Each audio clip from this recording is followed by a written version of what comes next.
তোমার এই মাথা নিয়ে তুমি যা যা ভেবেছো আমিও তাই তাই ভেবেছি।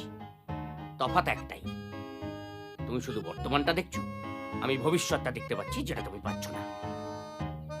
বসো। তা তোমার ওই মাথা নিয়ে কি ভেবেছো শুনি? প্রথমেই বলি, ও আয়া নয়, নার্স। ওই একই কথা। কিন্তু আসল কথা, যা দিনকাল পড়েছে, বংশ দেখে বয়স থেকে মেয়ে আনলেও কোনো গ্যারেন্টি নেই যে তোমার ছেলের হাত ধরে আলাদা হয়ে যাবে না।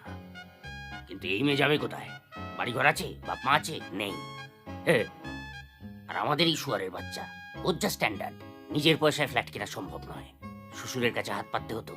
শ্বশুরেরই তো পয়সা দেবে কে? এই মেয়ে ভবিষ্যতে তোমার সংসারের হাল ধরবে, কাজেই কথা না বাড়িয়ে চুপচাপ বিয়ের ব্যবস্থা করো।